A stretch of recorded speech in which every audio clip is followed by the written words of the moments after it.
창세기 41장 53절부터 좀 보시면 애굽 땅에 7해 풍년이 그치고 요셉의 말과 같이 7배 흉년이 들기 시작하며 각국에는 기근이 있으나 애굽 온 땅에는 식물이 있더라. 자, 결국은 기근이라 하는 것은 결핍을 말해요. 결핍.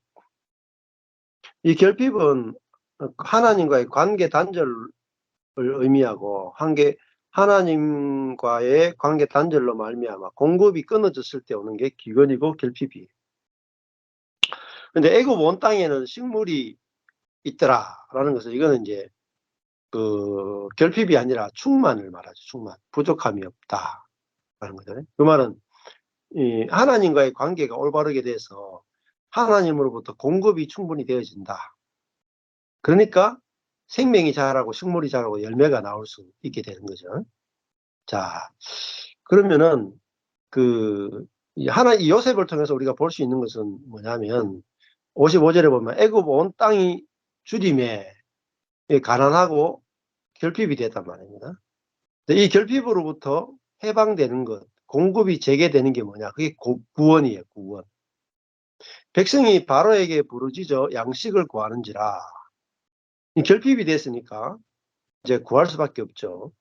바로가 애굽 모든 백성에게 이르되 요셉에게 가서 그가 너에게 이르는 대로 하라 하니라. 그러니까 바로는 요셉을 통해서 모든 걸 이제 통치를 하게 되잖아요.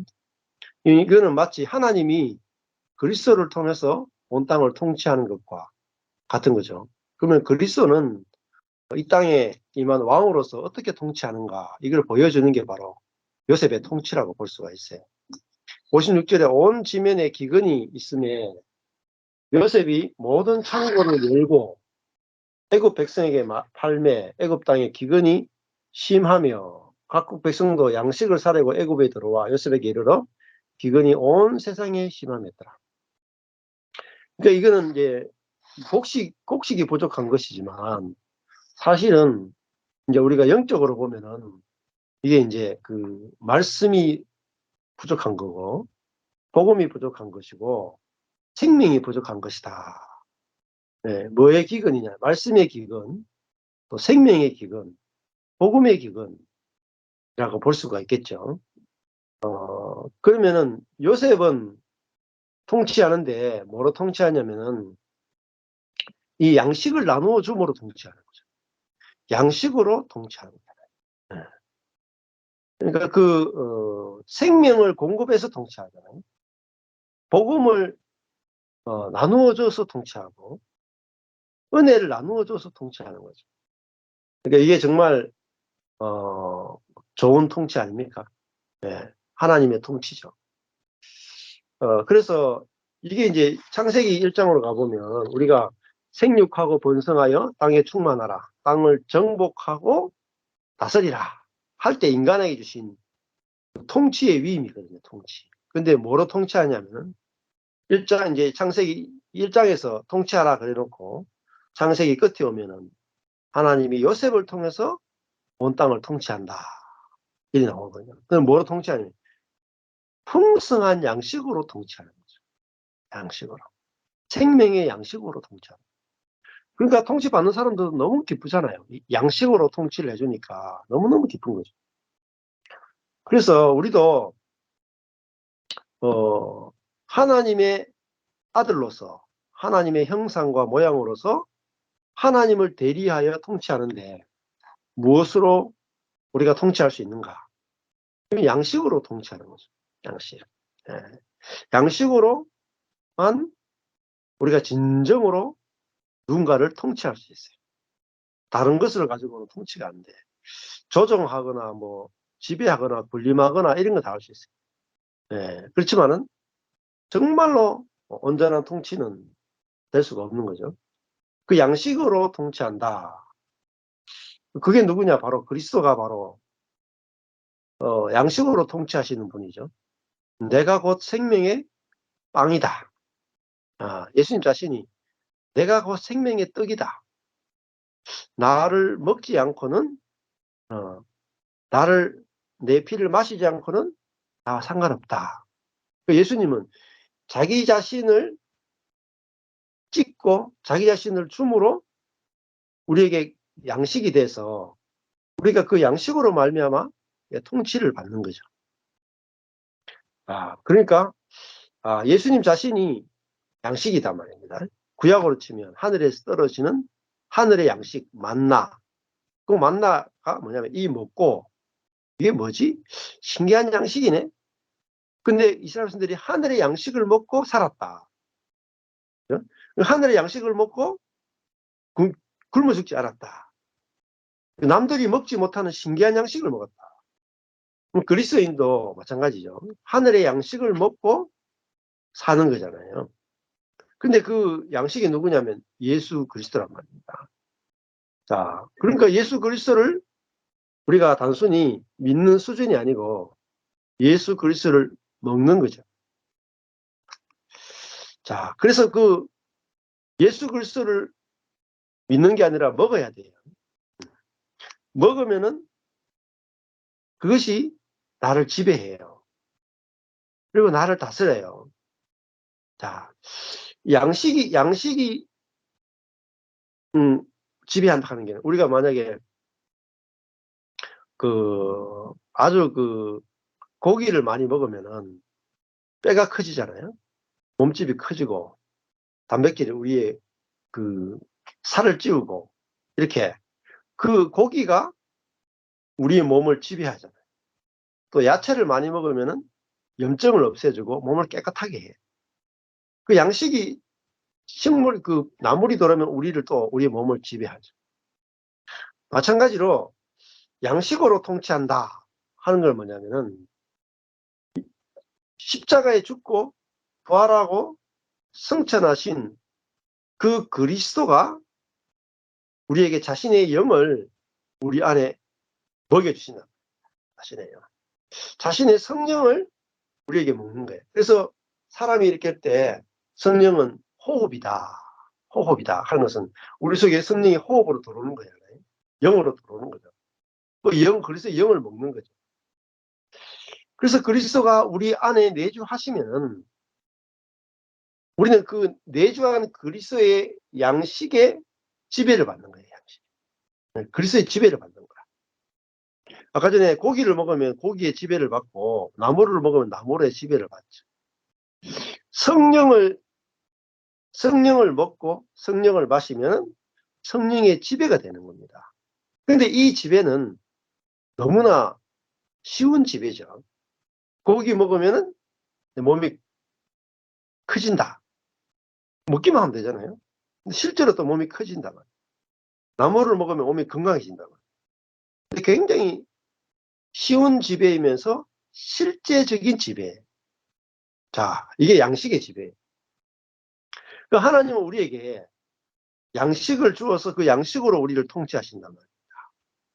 그러니까 우리에게 새 영을 주어서 그 새 영이 우리 안에서 우리를 지배하는 것으로 하나님 우리를 통치하고 다스려 주기를 원한다.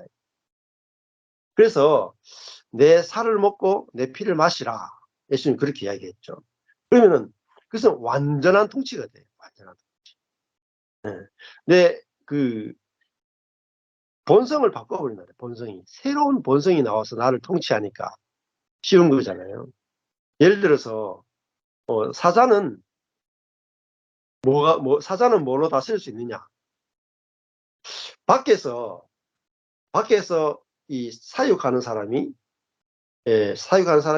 사자를 먹는 것으로 막 하고 훈련시키고 해서 사자를 통치하고 지배할 수 있어요. 우리의 가도. 그렇지만 사자가 막 굶주리면 나중에 훈련시킨 게 다 도로먹이 돼. 그러니까 훈련하는 사람이 밖에서 사자를 통치하는 것은 온전한 통치가 안 되죠. 근데 사자의 생명으로 사자를 통치하는 것은 쉽단 말입니다. 왜냐하면 사자는 이 육식하는 또 이기고자 하는 본성의 생명의 통치를 받는다. 그러니까 사자가 이기고자 하는 생명이 있고 이기고자 하는 본성이 있으니까 저절로 정글에 들어가면 저절로 이기고 저절로 왕이 되고 모든 게 생명의 본성에 따라 저절로 되는 거죠. 그러니까 생명의 통치는 저절로 되는 통치입니다. 그래서 하나님이 우리를 통치하실 때 가장 완벽한 통치가 뭐냐면 밖에서 우리를 통치하면은 율법으로 통치할 수밖에 없어요. 그런데 하나님이 우리에게 성령을 주시면은 생명으로 통치하는 거예요. 자, 율법의 통치와 생명의 통치가 달라요. 그래서 요셉의 통치는 양식을 나누어 줘서 다스린다는 말은 생명의 통치를 보여주는 거죠. 자, 그러면 사자를 어린 양같이 만들려면은, 예를 들면 순한 양처럼 만들려면은, 이제 서커스단 같은 데 가보면은, 서커스 하는 사람이 사자들 한 10마리 모아놓고 막, 지적으로 착착착 하면서 막 하면은, 그 사자들이 순한 양처럼, 이러잖아요. 그죠? 통치가 되죠, 통치가. 근데 그거는요, 서커스 할 시간에만 통치가 되지.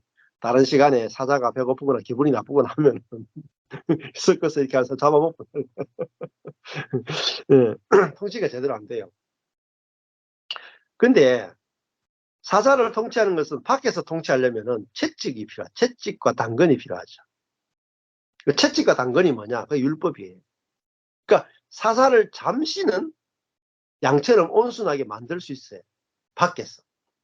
근데 아주 위급한 상황에 가면 통치하는 사람이 통치받는 자에 의해서 먹잇감이 돼요.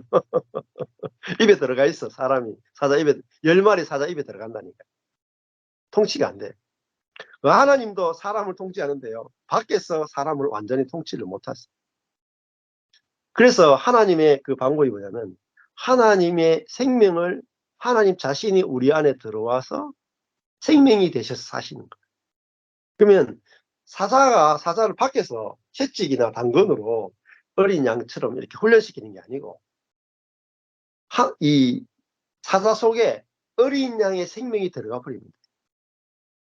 그러면 사자 속에 어린 양의 생명이 딱 들어가면요, 모습은 사자인데 본성이 어린 양의 본성으로 바뀌어버려요. 그럼 어떻게 되겠어요? 사자인데 행동은 어린 양으로 행동해요. 그게 뭐냐면 거듭난 그리스도인. 우리 옛사람은 사자 같은 짐승 같은 사람이라. 근데 그 안에 생명이 바뀌어버려요. 어린 양의 생명이 들어온 거예요. 그 어린 양의 생명이 뭐냐면은 십자가에 못 박히신 그리스도의 생명이에요. 그러니까 우리가 성령은 뭐냐면 어린 양의 생명이 바로 성령이에요. 그러니까 우리 안에 진짜 본성이 바뀌어버린 거죠. 자, 이게 진짜 우리의 원래 본성은 그 사람의 본성은 사자의 본성이 짐승의 본성이었어요. 그런데 우리 안에 성령이 왔다는 것은 새로운 본성, 새로운 생명이 왔다는 거예요. 그게 뭐냐면 어린 양의 생명과 본성이 온 거예요. 그러면 어린 양의 생명이 우리 안에 들어오면은 어린 양의 DNA가 우리 속에 작동이 된다. 그러면요, 사자긴 사자인데 사자가 뭘 내놓느냐? 자기의 약함을 내놓고 자기의 미련함을 내놓고 그렇게 다스린단 말이에요. 그러니까 다른 짐승들이 어떻게 했어요? 평안하게 하게 돼요. 사자가 강함과, 그죠? 지혜로 막 다른 짐승들을 잡아먹으면서 다스릴 때 사자가 어린 양과 함께 뛰노는 거. 응? 나도 어린 양 니하고 내하고 똑같다. 나도 능력이 없다. 나도 지혜가 없다. 똑같다로 다스리니까 이제 정글이 에덴이 되는 거야. 그게 생명의 통치입니다. 교회도 마찬가지예요. 가정도 마찬가지예요. 하나님 나라도 마찬가지예요. 무엇으로만 통치할 수 있느냐? 이렇게 생명으로만 통치할 수 있다는 거예요. 그냥 율법으로 통치가 온전히 안 돼요. 자, 그 요즘에 이제 그 사람들이 저희 교회 지체들도 그렇고 주변에 있는 지체들이 뭔가 하나가 탁 복음이 깨달아지게 시작한 게 있어요. 제가 한 12, 3년 동안 계속 외쳤는데 이제 와서 탁 깨닫는 게 있어요. 뭐냐면 내가 그리스도와 함께 죽었고 내 안에 그리스도가 산다. 내 안에 그리스도가 사신다. 이 복음이에요. 네. 자, 생각해 보세요. 내가 사는 것 같습니까? 내 안에 그리스도가 사는 것 같습니까? 네. 내가 내 자신을 살펴보면, 아이, 뭐, 순수 100% 내가 사는 것 같지. 그리스도가 사는 게 없는 것 같아. 근데 우리는 출발이 내 생각이나 내 느낌이나 내 체험에서 출발하는 게 아니에요. 이게 중요해요. 우리의 출발은 하나님이 이루신 일에서 출발하는 거예요. 이게 그래서 복음이래요. 자, 어, 내 안에, 음, 그, 간이 있죠, 간. 분명히 여러분 몸에 다 간이 있어요. 네, 혹시 간이 배 밖에 나온 분 없으시죠? 다 간이 배 안에 계시죠? 예. 근데 간이 느껴지십니까? 저는 간이 제 배 어느 부분에 있는지도 모르겠어. 어느 위치에 있는지도 모르겠어. 근데 그럼 간이 있으시죠? 예. 지금 살아 계시다는 것은 감사하게도 간이 배 안에 있다는 증거예요. 근데 간이 느껴지십니까? 전혀 안 느껴져요. 근데 여러분이 안 느껴지면 간이 없는 겁니까? 간이 배 밖에 나온 겁니까? 아니죠. 예. 간이 전혀 안 느껴져도 간은 내 안에 있고. 어때요? 내가 간 때문에 살고 있는 거예요. 간 때문에. 그러니까 내가 사는데 사실은 내 스스로 사는 것 같지만 간이 있으니까 사는 거죠. 간이 해독해 주니까, 내가 독이 있어도 간이 계속 해독해 주니까 내가 노랗게 뜨지 않고 얼굴이 혈색이 아주 이렇게 살아있는 빛을 띠고 있는 이유가, 간과 췌장이 모든 독을 해독해 주기 때문에 얼굴 색깔이 좋은 거예요. 간이 망가지면 얼굴이 다 노랗게 다 떠버려요. 황달이 와요. 그러니까 지금 내가 사는 거는 뭐 때문에 살아요? 간 때문에 살아요. 간 때문에. 자, 근데 자기 때문에 사는 줄 안다니까요. 간 때문에 사는 줄 모르고 간땡이가 퍼가지고 내가 내 힘으로 사는 줄 알아. 아니에요. 간이 나를 살게 하니까 내가 살고 있는 거야. 간암 한번 와보세요. 그냥 확실하게 알아요. 내가 누구 때문에 사는지, 나 때문에 사는지, 간 때문에 사는지를 확실하게 알아. 자, 근데 간은 안 느껴져요. 진짜 병 들어보면 알아. 간이 있다는 걸 확실하게 알고, 간이 얼마나 중요하고, 내가 간이 내게 생명을 주는 것이라는 사실을 알아. 마찬가지로 그리스도가 내 안에 오시기까지, 즉 하나님이 내 안에 들어오시기까지 수많은 과정을 거쳐서 내 안에 들어오신 거예요. 여러분, 그냥 들어오신 게 아니에요. 하나님이 창조 때부터 예언하시고 선지자를 보내시고, 그리고 밖에 성막을 짓게 하고 솔로몬 성전을 짓게 하고 예수 그리스도를 보내고 성령을 보냄으로 그 과정을, 수천 년의 과정을 거쳐야만 하나님이 내 안에 들어와서 내주하시게 됩니다. 그 하나님의 소원은 우리 안에 들어와 사시는 거라. 그래야지 우리 자신을 완전하게 통치하고 지배할 수가 있어요. 네. 하나님이 우리 밖에 계시고 하늘에 계시면 우리를 온전하게 지배하고 통치할 수가 없어요. 제가 이번 주에 생각한 비유가 자동차에 비해요. 자동차. 운전자가 자동차 밖에서 자동차를 운전하시면 어떻게 돼요? 자, 자동차 출발하려고 하면 어떻게 해야 돼요? 거기도 사이드 브레이크까지 다 걸어놨다. 근데 그 밖에서 자동차를 밀려고 하면은 꼼짝도 하지 않죠. 다행히도 사이드 브레이크를 탁 내려놓고 나면 그래도 차가 밀고 갈 수 있죠. 자, 아침에 직장에 가거나 어디 움직일 때 밖에서 차를 몰고 가려고 하시면 어때요? 엄청난 힘이 들고, 여러분 아마 차라리 자동차를 집에 두고 가실 거예요. 밖에서 자동차를 몰고 가려면 차라리 저 고철 덩어리 놔두고 가지 도저히 못 들어. 하나님도 구약의 이스라엘 백성들을요 밖에서 막 끌고 다니셨거든. 하나님이 너무 힘들어 가지고 나 도저히 내가 이 방법으로 이스라엘 백성들을 못 끌고 가겠다. 그래서 하나님이 어떻게 하냐면 이제 내가 자동차 안에 들어가서 운전해야 되겠다. 이게 신약 시대. 그래서 그 무겁고 골칫덩어리 같은 자동차를 운전수가 문을 열고 들어가서 시동을 켜고 탁 하면 자동차가 엄청나게 가볍잖아요. 시동만 켜졌다 그러면 자동차는 정말 뭐, 저 볼펜 무게야, 볼펜 무게. 딱 볼펜 무게. 그 무거운 자동차가 막 몸한테 달하니까. 왜 그렇습니까? 운전수가 안에 들어왔기 때문에. 운전수가 밖에서 운전할 때하고 안에서 운전할 때는요, 180도 달라요. 자, 하나님이 내 밖에 계시다고, 하나님이 내 안에 계시다. 외주, 내주.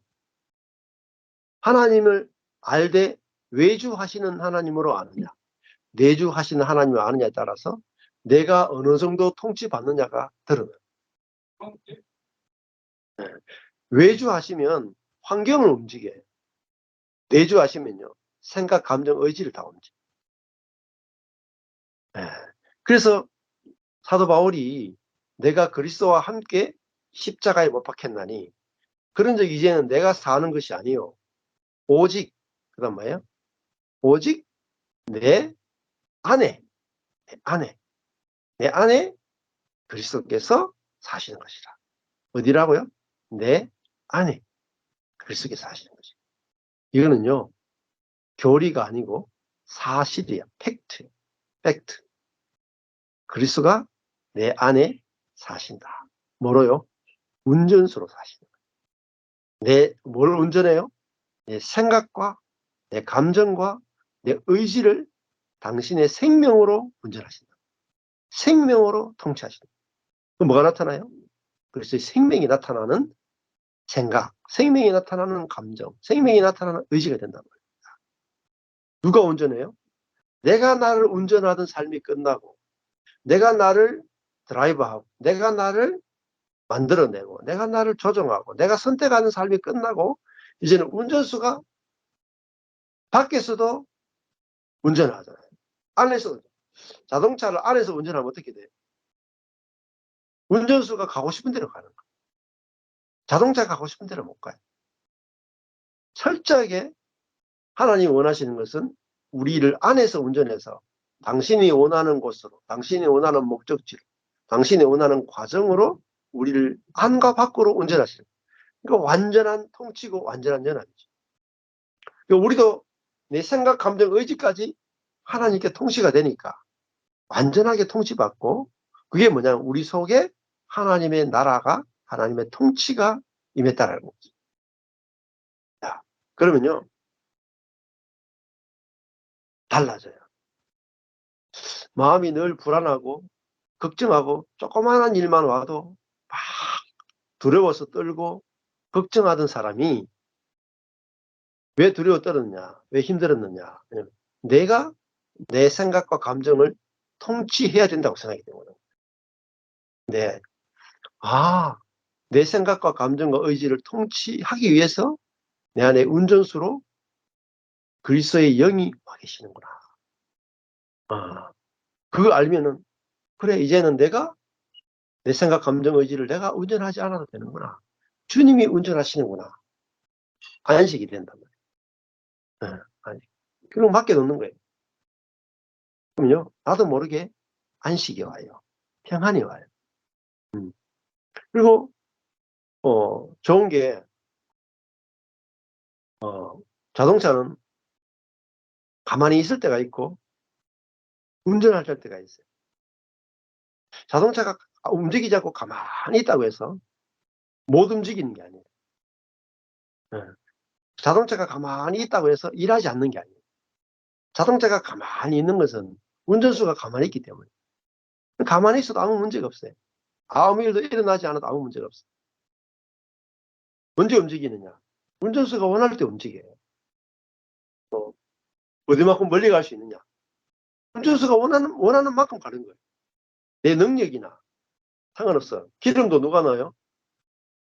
자동차가 기름 안 넣죠. 운전수가 알아서 기름 넣는 거예요. 예. 고치는 건 누가 고쳐요? 운전수가 알아서 고쳐요. 깨끗하게 청소하는 건 누가 하느냐? 운전수가 알아서 청소해. 야, 그 자동차는요, 할 일이 없네. 할 일이 없네. 운전수를 누리는 거예요. 운전수를 누리는 거예요. 자동차는. 그게 자동차 할 일이에요. 인생이 이렇게 가벼울 수가 있습니까? 청소할 필요도 없고, 고칠 필요도 없고, 운전할 필요도 없고, 어디로 가느냐, 어디까지 가느냐도 생각할 필요가 없고, 예. 내가 티코냐, 그랜저냐 생각할 필요가 없어요. 예. 뭐 주인이 그랜저라도 우리 집 저기 창고에 처박아 놓자 하면 그랜저라도 창고에 있으면 살다 끝날 수가 있어.